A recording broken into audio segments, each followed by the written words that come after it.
Hindi short hand की practice dictation 80 शब्द प्रति मिनट गति से डिक्टेशन 5 सेकंड में शुरू होगी।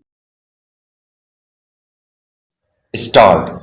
यह असमानता साफ तौर पर वैश्विक स्वास्थ्य व्यवस्था की विफलता को दर्शाती है। भारत की बात की जाए तो यहाँ बाल कैंसर की चुनौती केवल चिकित्सा तक सीमित नहीं है, बल्कि यह सामाजिक और आर्थिक आयामों से भी जुड़ी हुई है। एक ओर इलाज का खर्च अत्यधिक है, दूसरी ओर अधिकांश परिवारों के पास स्वास्थ्य बीमा या वित्तीय सुरक्षा नहीं होती है। परिणामस्वरूप कई मामलों में इलाज अधूरा रह जाता है। इसके अलावा जागरूकता की कमी भी एक बड़ी समस्या है।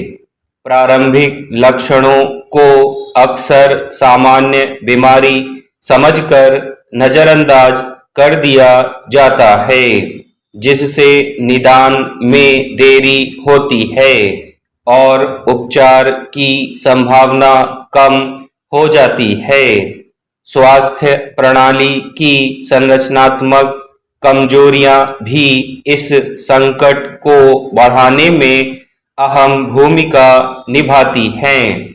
प्राथमिक स्वास्थ्य केंद्रों पर प्रशिक्षित चिकित्सकों और आवश्यक जांच सुविधाओं का अभाव, विशेषज्ञों की कमी और बड़े अस्पताल भेजने की प्रक्रिया में जटिलता बच्चों को समय पर उपचार मिलने में बाधा उत्पन्न करती है।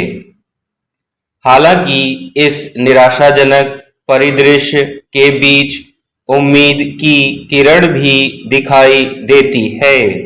विश्व स्वास्थ्य संगठन की ओर से शुरू किया गया ग्लोबल चाइल्डहुड कैंसर इनिशिएटिव इस दिशा में एक महत्वपूर्ण कदम है, जिसका उद्देश्य वर्ष 2030 तक कैंसर से पीड़ित बच्चों में जीवित रहने की दर को कम से कम 60% तक बढ़ाना है।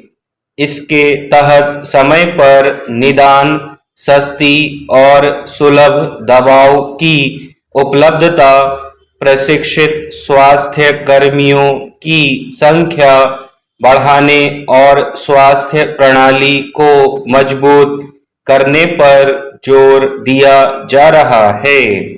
भारत में भी सरकार और विभिन्न संस्थाएं इस दिशा में प्रयासरत हैं। आयुष्मान भारत जैसी योजनाएं आर्थिक रूप से कमजोर वर्गों को इलाज की सुविधा प्रदान कर रही हैं। इसके अलावा टेलीमेडिसिन संचालित स्वास्थ्य इकाइयां और डिजिटल स्वास्थ्य मंच के माध्यम से दूर दराज के क्षेत्रों तक सेवाएं पहुंचाने का प्रयास किया जा रहा है, मगर इस कवायद को और अधिक व्यापक, समन्वित और प्रभावी बनाने की आवश्यकता है। इसमें दो राय नहीं कि इस समस्या का समाधान केवल चिकित्सा प्रगति से संभव नहीं है, बल्कि इसके लिए बहुआयामी दृष्टिकोण अपनाने की जरूरत है। सबसे पहले जन जागरूकता को बढ़ाना होगा, ताकि माता-पिता और शिक्षक प्रारंभिक लक्षणों को पहचान सके।